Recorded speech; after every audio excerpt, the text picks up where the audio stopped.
Hello, I'm John Foxy and I'm having a Disco Elysium adventure. I'm gonna get some money off this girl. Is this about the questions again? Because I don't really know anything. I need to exchange this novelty check for cash. Give her the novelty check and gain 25 real. Oh, wow, I didn't know you worked for the union, sir. She rolls up the giant novelty check. Looks like she's seen it before and slips it under the counter. Ah, that's interesting. Anything else I can do for you? No, you don't work for the union. The union works for you by supplying you with cash. Blow the whole thing on speed and gin right now. Speed and gin. Speed and gin. Great combo. Ask the local dealers, maybe.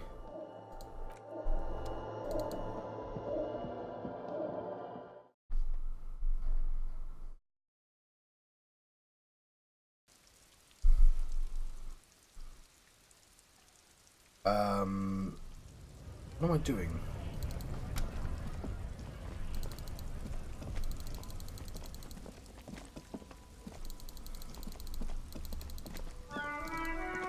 Oh yeah, I wanted to talk to the chef.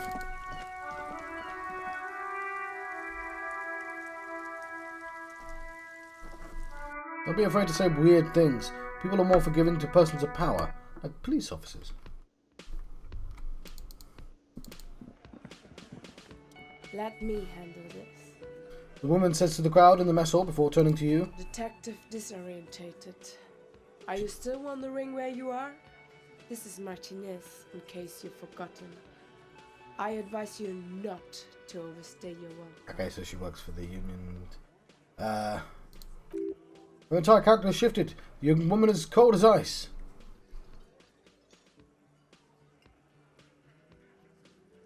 You were the gardener? No, I'm not a gardener. I'm a legal counselor for the Dock Workers Union. She crosses her arms. So let's get to it. You're looking for Titus Hardy. You think he has information that will help you? Maybe he does. Points to the man on her right. That's Titus. Talk to him. But know this. I'll be keeping an eye on you. No strong arming, nothing official. The district of Martinez does not recognize your authority to make arrests. It doesn't matter if you recognize our authority. We will make an arrest if we have to.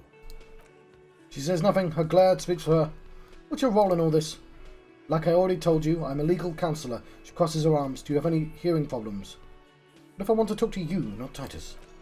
What do you want is of no significance, officer. Do not test your authority in Martinez. You are no one. What are you going to do to me? The lieutenant is not satisfied with the approach. What are we going to do to you? She starts laughing. It's a cold laughter devoid of joy. The union isn't going to do anything to you. It's not a crime syndicate. It's a labour organisation. Grumph humph from the table. Goddamn right it is. If anything, it is the RCM who do things to people. She shakes her head, but we digress. Why are you so aggressive?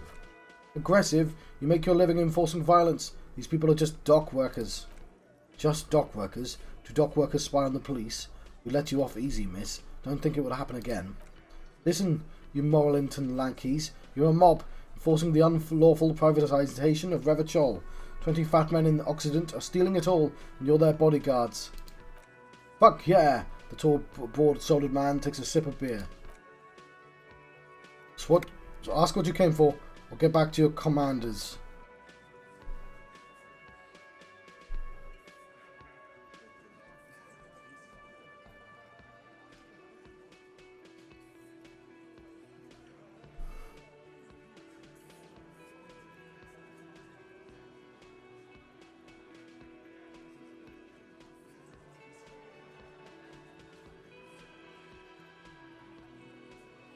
I like that.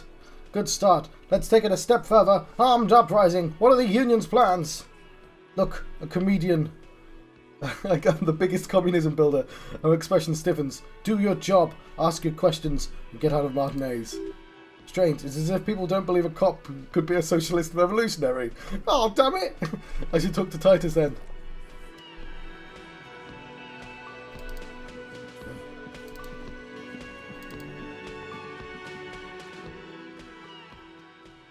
Do you know what's behind that door? He looks up at you, then looks away quietly, shrugging and muttering something to himself. Shrugging is an international sign for no. I don't know what's behind the door. Leo says you're friends with Manana. Manana? Mayana? I don't know how you pronounce that. Is that true? Mention of Mayana gets his attention. He smiles and delivers a whole slew of unfamiliar words and lively gestures, and he falls silent again. What is in that borscht you're making there? The man says a couple of sentences in that strange language of his and seems to wait for you to speak. I'm pretty sure he asked you a question. He doesn't know your language. You can just say something cool in return.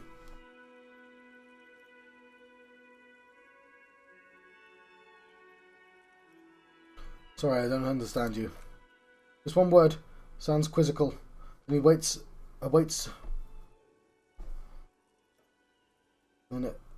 to answer. Your answer with his brow arched. Mercury rising. Run your fingers through your hair. The man looks at you, then the soup. His face lightens up. He picks up a bottle from the shelf. Bashk, need more vodka? Okay, so it's vodka that keeps the men happy and in good spirits. He nods. Clever move by the Union. Of course, vodka. Now that it makes it very, very special borscht indeed. Turn it up and ask for some yourself.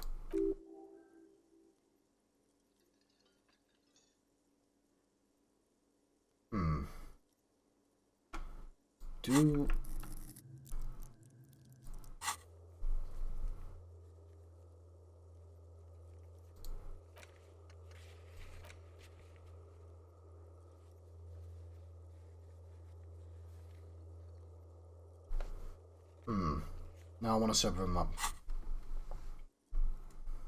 No vodka. Turn your fingers counterclockwise. Cut it. The cook gives you a long, disappointed look, then turns the stove off and seems to wait for you to speak. I don't think I need anything else. Stay masculine.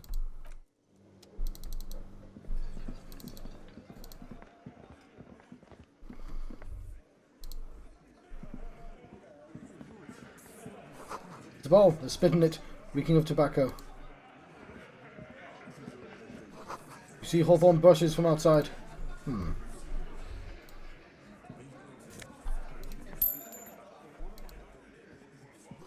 Photos of men in overalls, toting guns and Union placards. Let's pay for our bill. Before I forget. Can I help you? I have my bill for tonight. There's 20 real for the night.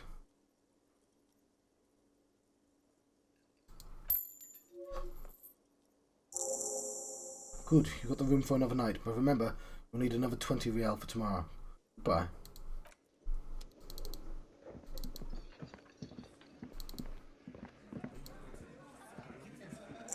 This is where you say your bit.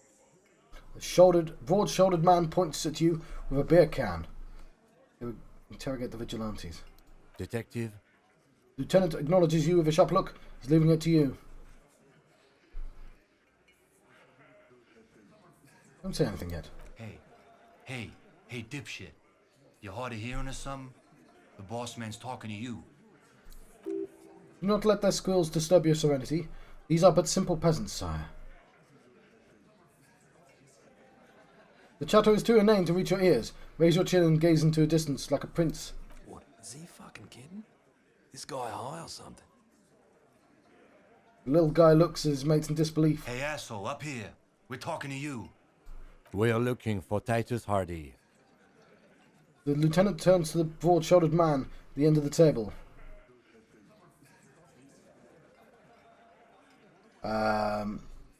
We need to talk about the man hanging out back. Oh, this is about him? A real looker, that one. Continue. You're sure taking your time. Waiting for him to get all ripe and pretty for you, huh? Continue. Oh, he's a real pretty boy by now. Real hot stuff. Letting out that pretty boy smell. Time to go to work in the shit factory.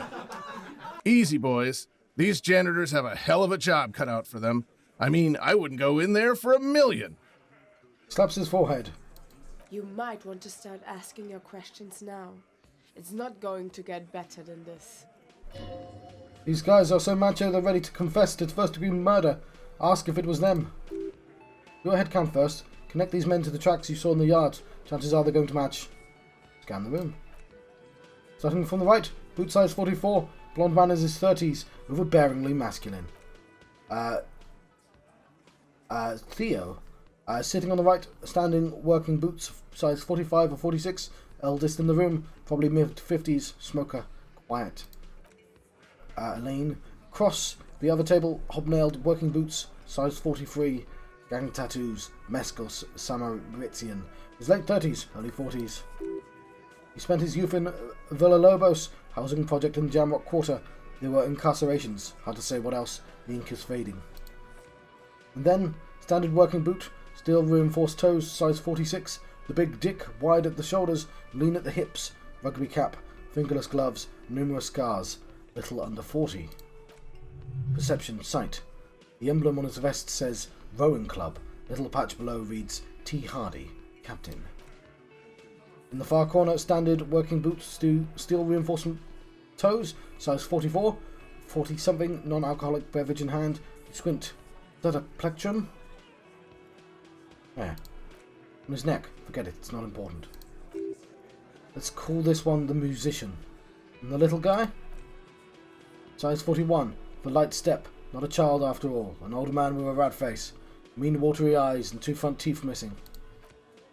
And Bad Angus. In the middle, heaving and wheezing, big guy, boot size 46, dig marks, probably carried the victim over, he alone is 130 kilos, add the man in the armour and you could easily exceed 220. 5 XP. Visual calculus. In conclusion, these 7 are the actors on the crime scene, the footprints were theirs, but there's a discrepancy. One of them is missing, the odd soul. Exactly. You've stood there for about 4 seconds not saying anything, hit them with a question, where's the 8th Hardy? The fuck is with you, fella? Titus is staring at you with his head tilted. Of course he is.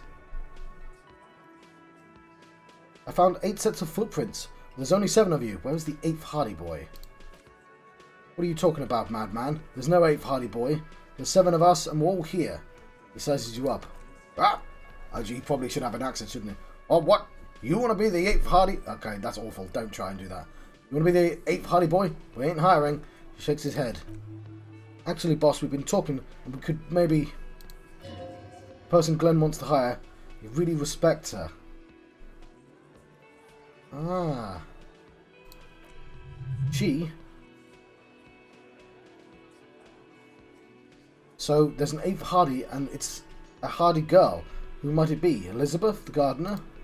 Shut the fuck up, Glenn, he roars. I'm doing the talking here. Now what the fuck do you want, cop? It has to be good if he won't let you pursue it. Looks like the lieutenant thinks so too. Let me get this straight. There is an 8th Hardy boy. It's a she, and you don't like us talking about her. That's right. We're not talking about this. This is a private Hardy boys matter. Nothing to do with your shit. And he points at Kim.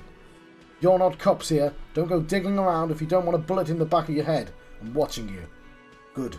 We're watching each other. Lieutenant adjusts his spectacles. Officer, your question. There's no point in pushing it further, he thinks. This is already a victory. We'll learn more about this 8th Hardy sooner or later. The hanged man in the backyard. Did you do it? The pretty boy takes a sip from his can. You guys really love talking about that pretty boy. Funny, Lieutenant says without a smile. But my partner and I have a serious matter to discuss with you.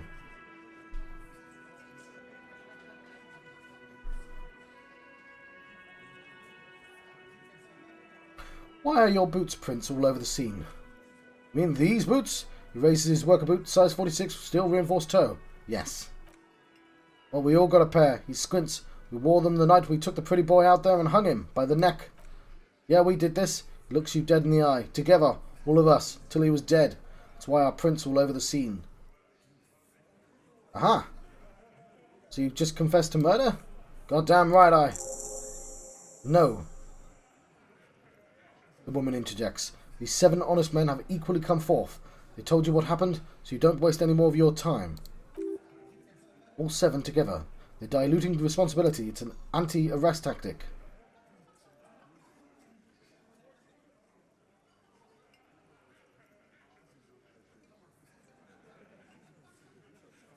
How did you kill him? You hanged him up by his neck until he got real still. Wasn't that obvious, copper? Didn't they teach you anything at the corp school, idiot? This is where an autopsy would come in handy. You have to work with what you know. We need more. Did you muffle him? Oh, fuck. Yeah.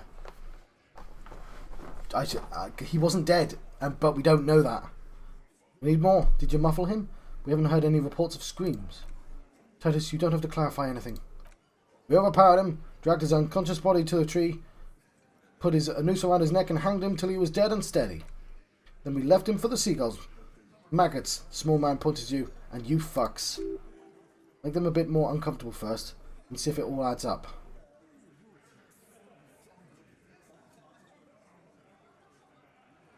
Where did this overpowering happen? Right fucking here. He looks around. That fucker pranced in here like he owns the place. God, what was coming to him? How did you manage to overpower him?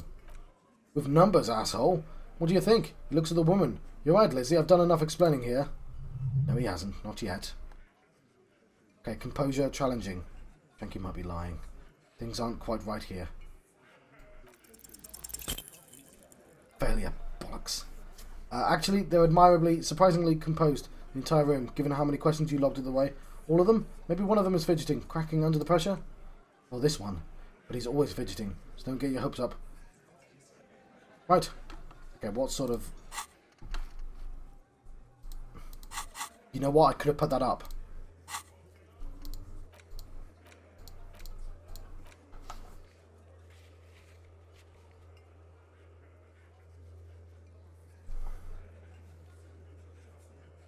We could have done the autopsy. Okay, I'm told when playing this game you should just let your mistakes happen, so that's what I'm going to do, but it's still a shame. I have other questions. You murdered him, just like that? No remorse? How many people have you sent to the chase? Ever felt remorse for them? Chase électrique is the method of capital punishment in Revichol under the Coalition. During the suzerain's reign, it was used to be a firing squad. Or sent them to the reunion to rot for 20 years, for life. He says it as if they were worse than dying. And reunion? What's that? The River Esperance Correctional Facility, a military prison run by the Coalition. Dubbed a reunion by the inmates, the origin of the name is unknown.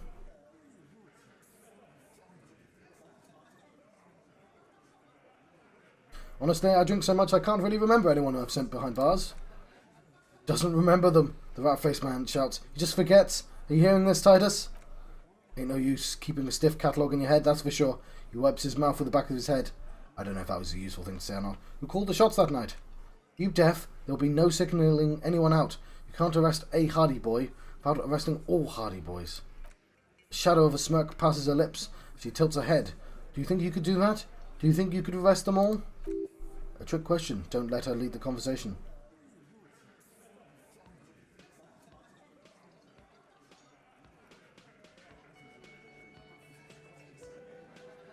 No, but seriously, who calls the shots around here?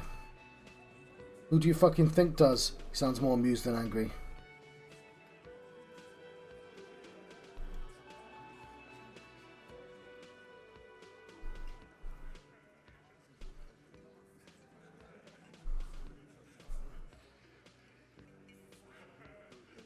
Everard Clare runs the union. Oh, he's the union boss, isn't he? It's not the actual boss of the thing. Everett Clark runs the union. You answer to him, right? Keep him the fuck out of this. He leans towards you. We have autonomy. It's all on us. Everard runs the union. I run the Hardy Boys. When the shit starts spinning, it will not land on Mr. Clare. That's the deal here. The fixer will ignore the notion completely, focusing on Titus's culpability. When Titus Hardy says he runs the Hardy Boys, the woman adds, he means that in an administrative capacity. On that night, everyone acted as one man. When did this hanging incident occur? You don't have to keep answering his questions, the fixer turns to remind Titus. I know, Lizzie. Relax. Take a sip. We killed him last Sunday night. Seemed like a good way to end the week. How long have you known the victim? Known him? We don't associate with scum like that, asshole. Continue. Yeah, who do you think we are? Quiet. Titus gives Glenn a stern look. He came around about 3 weeks ago, when that Pines cow first sailed into town. Happy? By the Pines cow, you mean the representative for Wild Pines? The lieutenant checks his note. The shipping company you're striking against? No, he stresses. I mean, the Pines cow. The super-ass cow they sent in to fuck us over. But you know what? He rubs his chin, pretending to mull it over. Why don't you ask her about the pretty boy?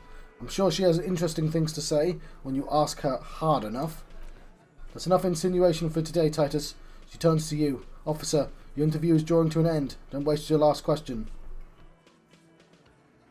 Why did you kill him? Why? He hisses through his teeth.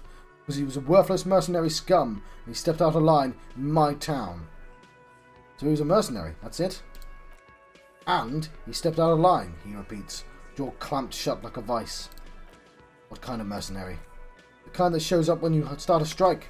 The experienced kind, too. Had Leishman and Semines written all over him. Ex-Oranges. Special Forces. A live grenade. The man spreads his arms. Right here in our bar. I can't prove it, but I know he was sent by the Wild Pines. They hire merc shit like that. Story of every strike from here to Samara. Hold on, how do you know he was in Special Forces? Because one night he walked straight up to the mic and said, I'm Orange's goddamn Special Forces and I'm gonna fuck you all. Really? Yeah, really. He had a gin and tonic up there, sang some Orange's paratrooper song and said he's gonna fuck everyone. We couldn't believe it either, but he fucking did, right there. He pointed at the stage, like some kind of animal. Sire, the tale is true. This is a serious violation of the karaoke code. Okay, besides the crime against karaoke, what did he actually do wrong? Wrong, he roars. He harassed women, raped one, harassed workers, threatened to kill someone as a warning. He wiped spittle from his mouth. From rape to harassment to threats of violence. Why the strange de-escalation? He regrets mentioning it.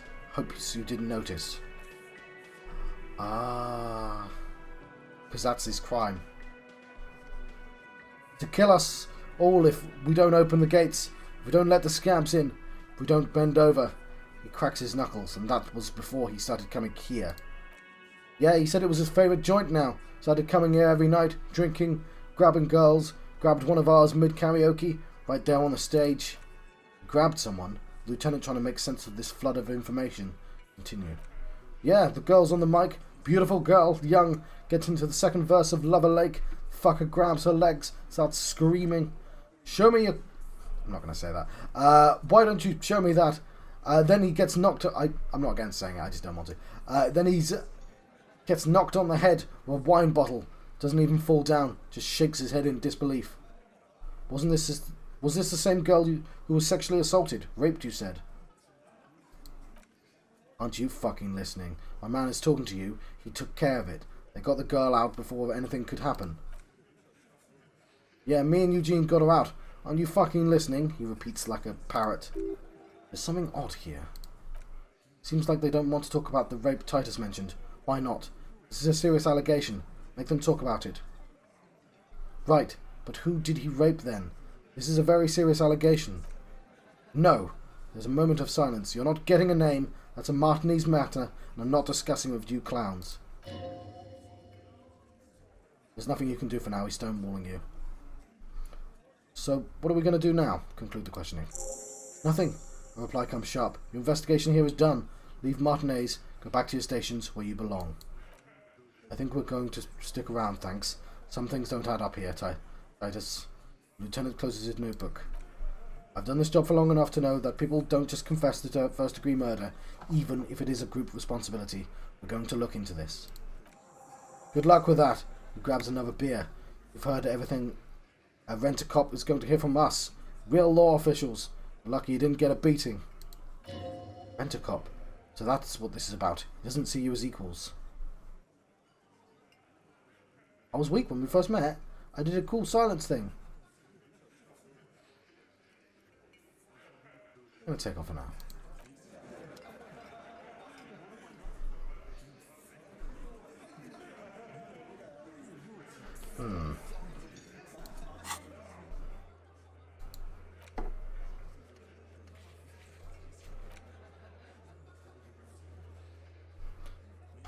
Okay.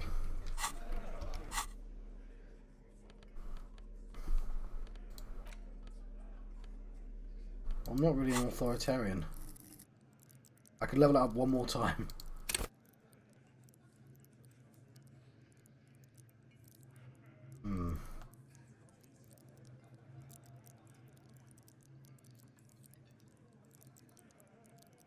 Probably not going to work.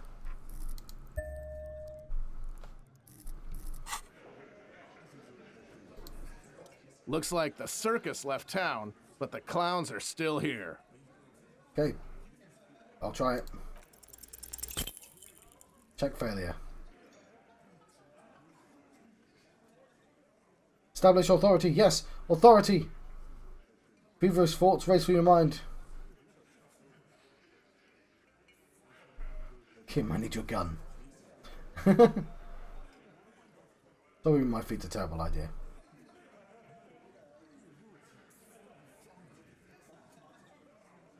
Kim, I need your gun. Why? This is not what he thinks it is. This is a great idea. I'm afraid it's not what you think it is either. What? Who? Me? What is it? Yes, you. Stop talking out loud. You sound like you're unraveling. Everyone calm down. This is only a demonstration. Turn to Kim. Kim, the gun, please. What in the name of fuck are you doing? But the lieutenant looks worried. He whispers, I don't want to give you my gun. The fuck is happening, Titus? What are they whispering about? Easy, Shanks. Leader gestures for him to calm down. I want to see where this is going.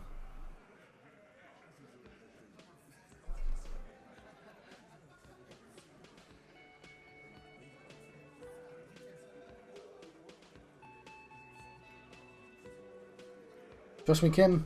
I'm merely flesh. This seems like a stupid idea. Merely what? Doesn't quite catch the last word. Brief moment passes in silence, then. Be careful. It's loaded. And holsters and gives you his firearm. It was oddly light and buzzing in your hand, like a funny toy. Now, put it in your mouth.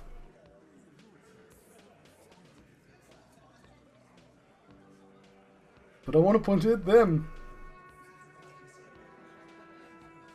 Okay, what the fuck is going on here?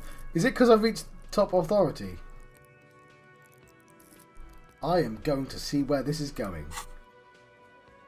Put the barrel in your mouth. What are you doing?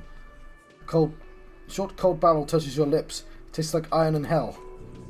Genuine panic quote flies across the lieutenant's face. Fellas, this big guy glances over his shoulders. You getting any of this?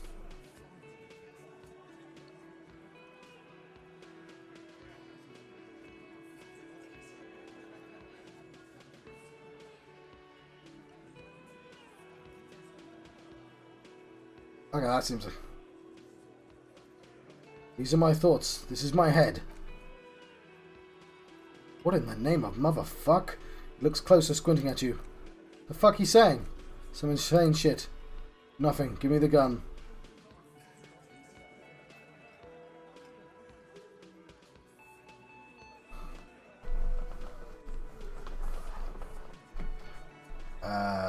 This seems like a terrible idea. It's very embarrassing.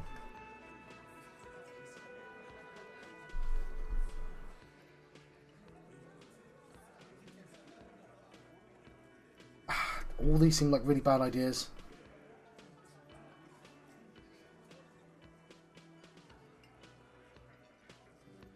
It's like...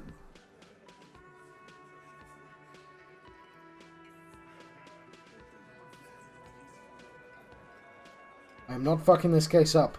Finger on the trigger. You will respect me. Solve the case. Look at me. Don't worry.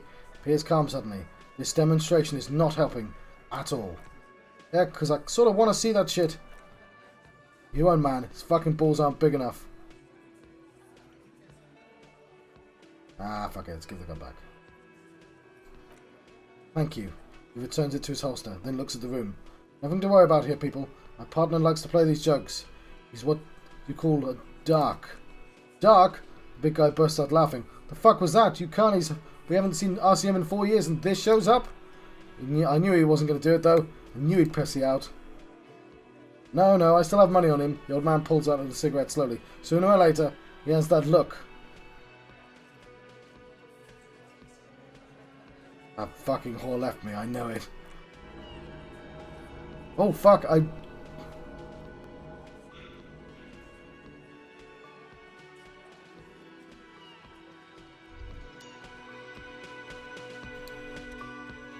Despair creeps into you, getting fat on your weakness. Whatever noble intentions you once had as a police officer is eating them all up now. You're still coming up with sentences. It's a step up from total annihilation, right?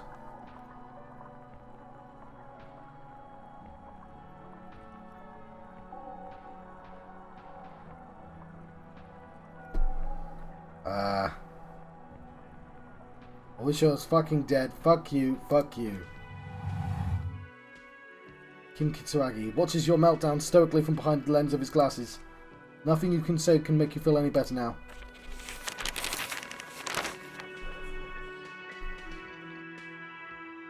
Well, that went poorly. Cop gives up the detective genre for social realism. Another police officer resigned from the RCM following a nervous breakdown. He now lives under a bridge, drinking and occasionally throwing excrement at passers-by, shouting, "I never loved that woman!"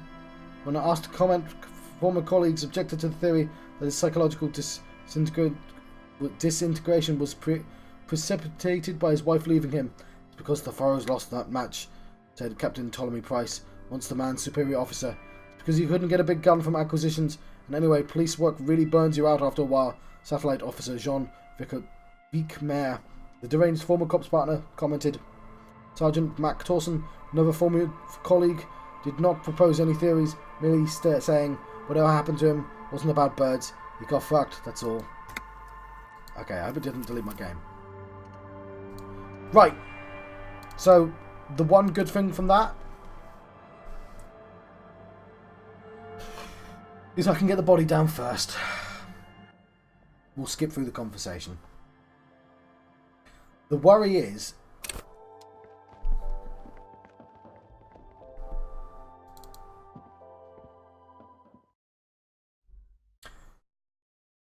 Did I get the money?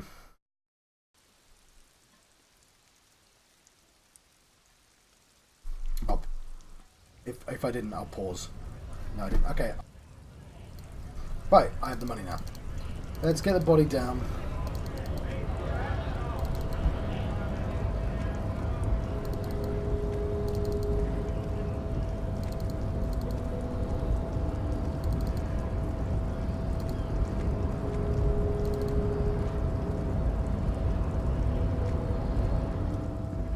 Your race descent has only worsened since I last saw you.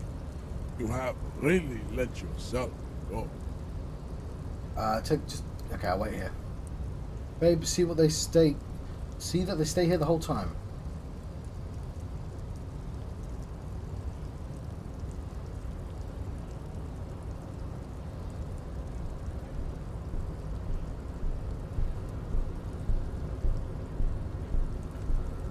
Woman's gaze follows Measurehead as he leaves. She turns to you. So you guys are like cops or something? Why are you with Measurehead? Looks at him. His craniometric perfection. Are you cops or what? We're just trying to keep things from going to shit. Have you ever thought about that maybe things should go to shit? The woman twirls her hair. I'm Katya, by the way. You hear that? Lieutenant looks towards the yard. That sound. He's breaking something. Yeah, Jean-Luc must be really tearing it up over there. Wish I could see it. I don't. I've already seen enough of that dead body already. Look at you, RCM rent-a-cops. A loud voice booms in from below. Guarding that bridge like Everart's lapdogs. Is this where it is now? The RCM is for sale. And who are you? The lieutenant fires back. What is your business here? Why are you clothes 4 sizes too small for you?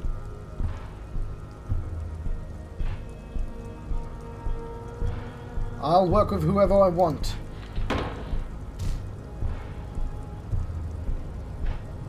A shrill laughter interrupts you, echoing across Martinez. It's Kuno, then... The man turns to look behind him, at the behemoth appearing around the corner, approaching him, walking past him.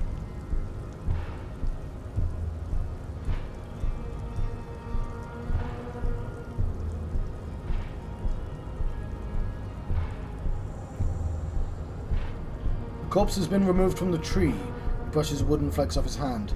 Stand down and congratulate yourself. You've sided with race victory today. There was no side choosing. We did what we had to do to keep order. You nod slowly. And what you had to do was become a Union man for all to see.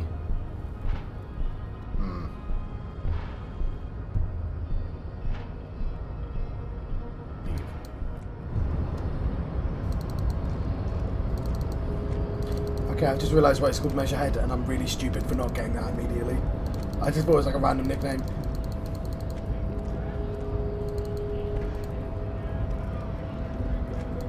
So, how'd you like our harbor?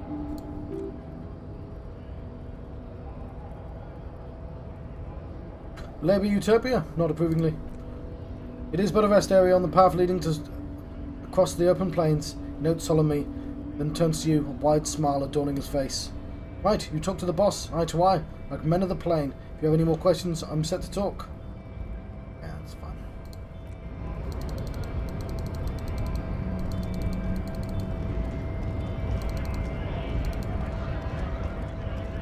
Right to work! Right to...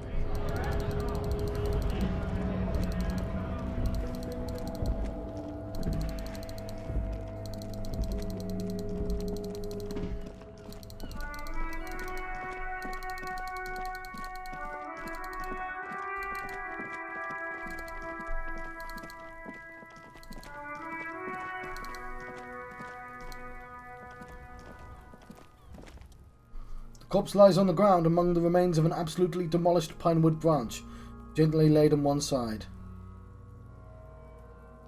Well, it's down. Celebrate in a more reserved manner. Mr. Measurehead has done a good job. Lieutenant nods approvingly. Nothing is too broken or compromised. The victim is already a field autopsy. A field autopsy? Yes.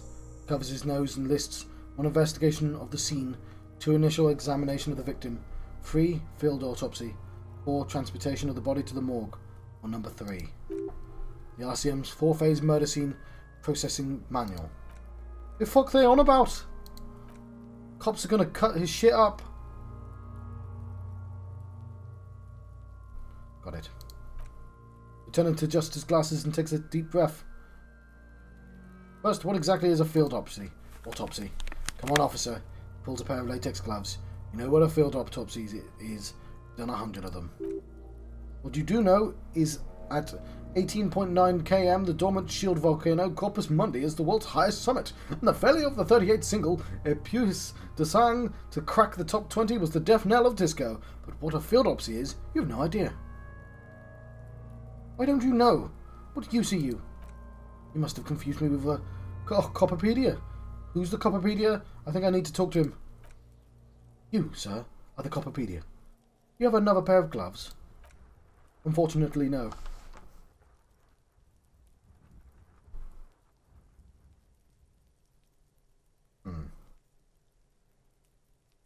I need a pair then. We can... Okay, I'll take it like a man. Unhygienically? I need a pair then. I'll return to this shortly. We have glove hunting to do. Let's not go glove hunting, please. Let's use division of labour. I perform the anatomical side while you take notes. We just fill this in, right? Show him the red field autopsy form in your ledger? That's right, he nods. Yes, we got this. We're smart.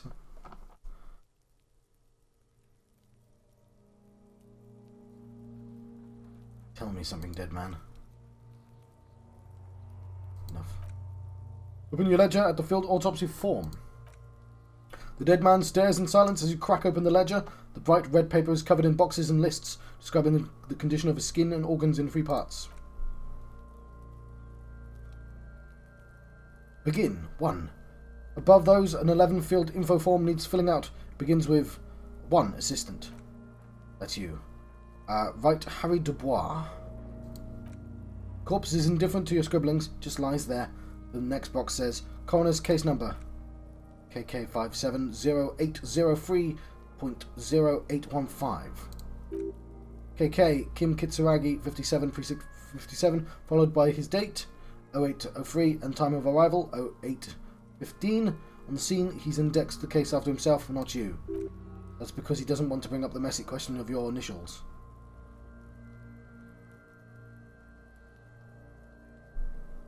Initials? Shouldn't we file the coroner's case under me? Technically, I arrived at the scene before you.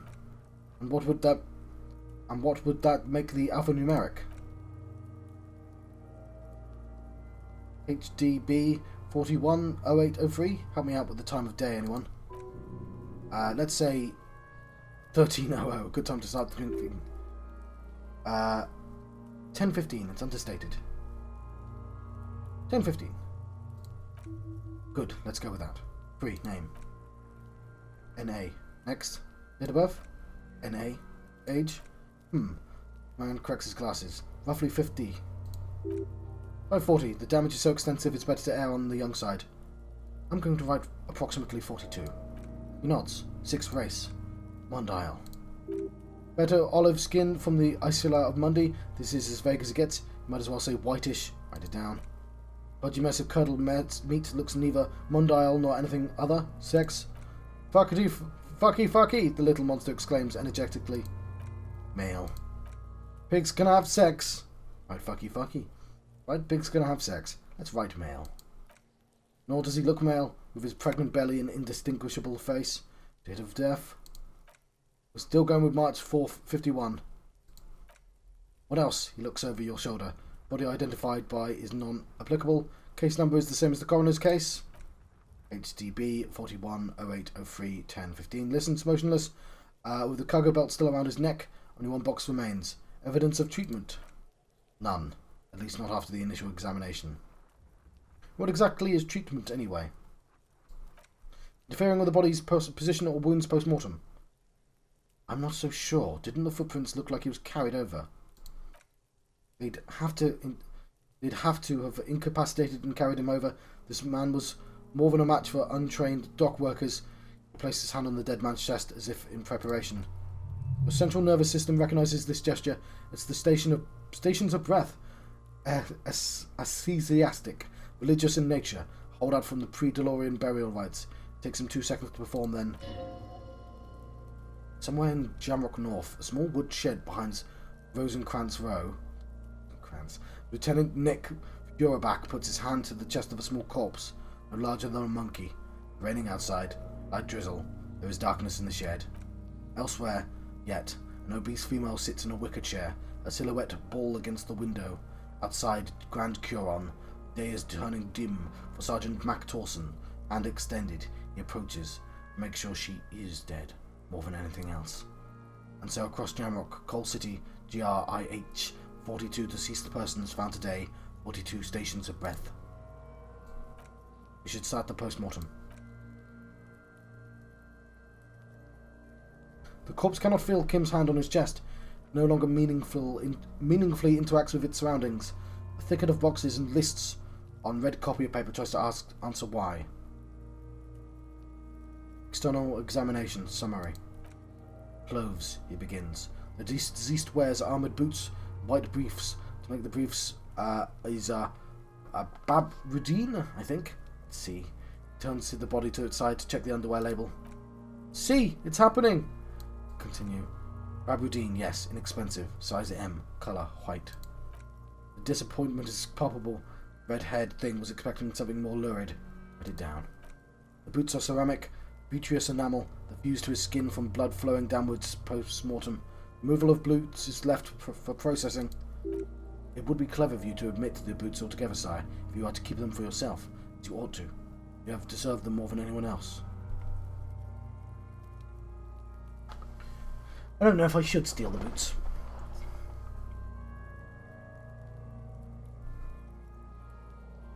I'm going to write it down.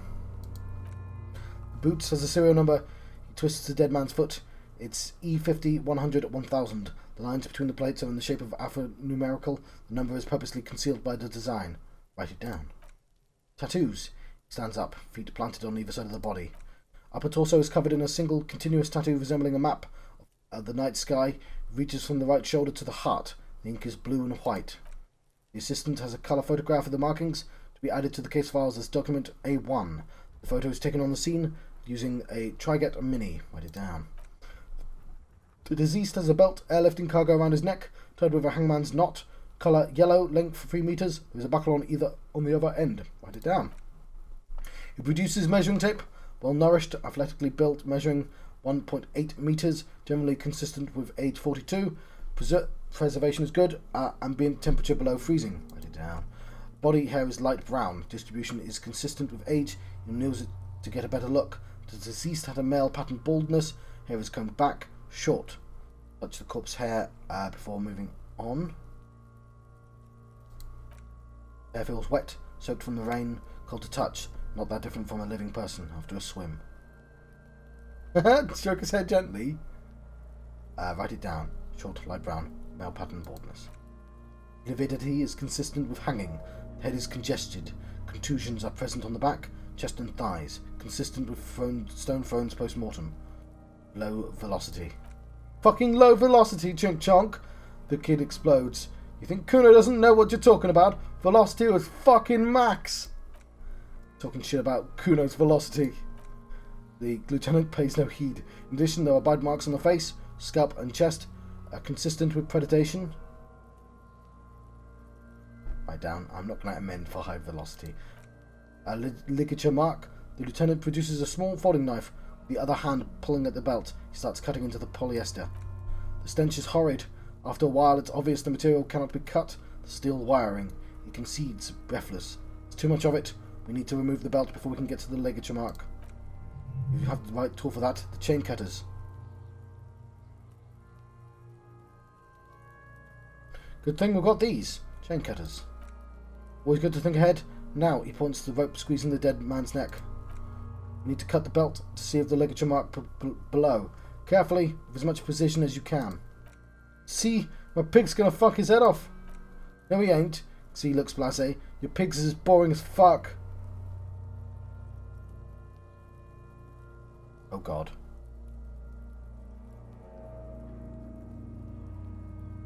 Look for a good spot to cut. The belt is equally tight around the whole circumference of the neck, swelling over the edges like white bread rising from yeast. The knot is a weak spot. The chain cutters fit in there. Steady now, like a flower arranger. 2 cuts and it should come loose. Oh my god, thank goodness. After some deliberation, you sink the cutters into the knots tying the belt together. You squeeze the rubber handles together, sweat forming on your brow. Press down. Snap. The knot is slashed. Another cut, and the belt falls apart like a flower bouquet, revealing the dead man's neck and the dark red ligature mark around it. Lieutenant kneels closer, running his finger along the dark red groove till there's a gap. The rope rises to a point, leaving a gap in the ligature mark.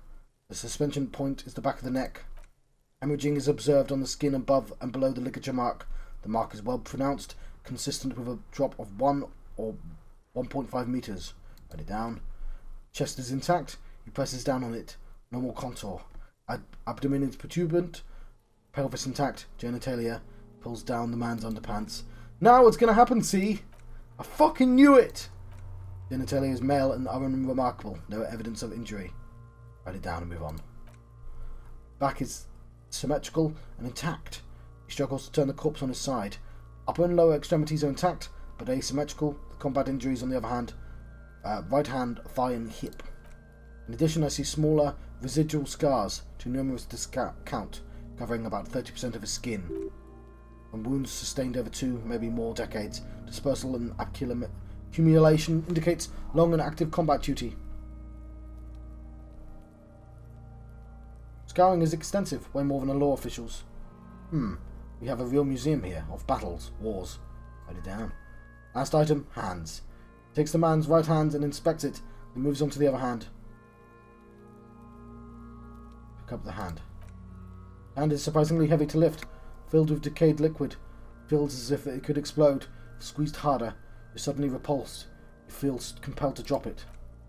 Hands are clean. The lieutenant says, 5 cold, sausage-like fingers slip from your hand. No sign of injury from struggling. Were we expecting any? I was. Maybe I'm just not seeing them. Honestly, the stench is making it hard for me to think at the moment. Write it down. Whoa. Whew. He turns to the side to breathe. It's not enough. He buries his face in the sleeve of his jacket. You hear a muffled voice. That's all for the external. Well done. What next? I need to save. And I can't. I'm going to see what happens if I leave.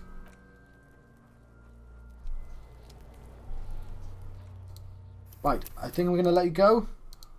Well, I am going to let you go, but I'll check to see if we can go back to that. Oh, we can't. Right, I've been John Fox, John of the West. I've been having a disco Elysium adventure. And I'll see you guys next time.